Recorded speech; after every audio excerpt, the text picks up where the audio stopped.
The roof of a home led investigators to a slew of potentially dangerous conditions inside. Now the Department of Child Services is investigating. WSBT's Kelli Stopczynski is here. Kelli, first, why was that toddler on the roof?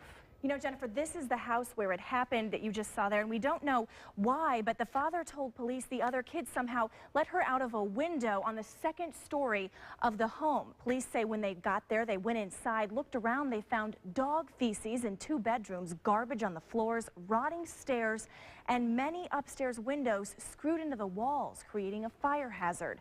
They said the house smelled and was very dirty, and today, you see it right there, code enforcement told the family to get out.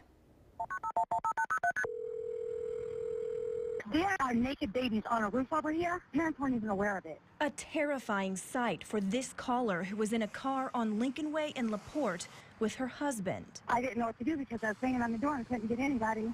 So there's dirty diapers in front of the house. The kids are dirty. All 6 of the kids who live in this home were inside when police got there. Are those your children? Yes.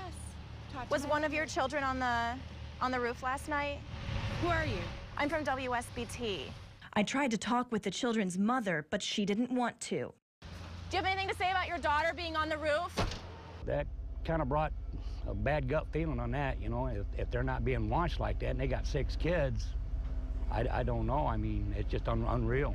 Unreal. John Patrick heard the call on his police scanner. He used to live next door and says he's not surprised code enforcement put up a notice saying no one can live here. Yeah, I was waiting for something to happen because the place, it does need condemned.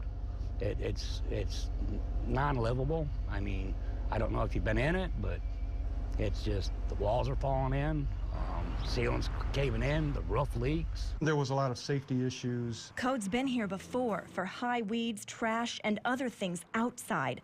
But the director told me he had no idea things were so bad inside.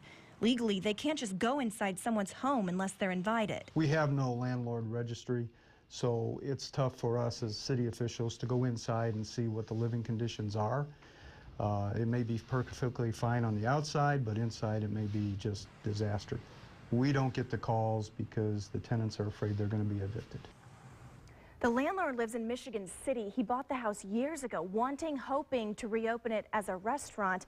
He said he doesn't have any money to put into it, though, and says he's been doing the family a favor, letting them live there the last year or so without paying rent.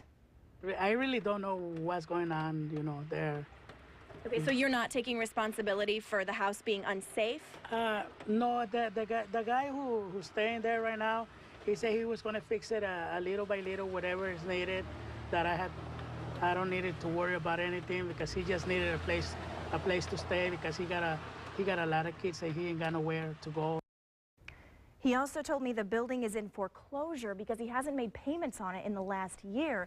If he doesn't fix it, the city says it will tear it down. I mean, we're talking 6 kids. Yeah. Where are they tonight and how are they? You know, we don't know. The Department of Child Services would only tell me that it received a report this afternoon on their tip line down there in Indianapolis. Earlier today, when their mother called our newsroom to complain about the story on our website, she talked to our news director and said that they were still with her, but DCS won't confirm that.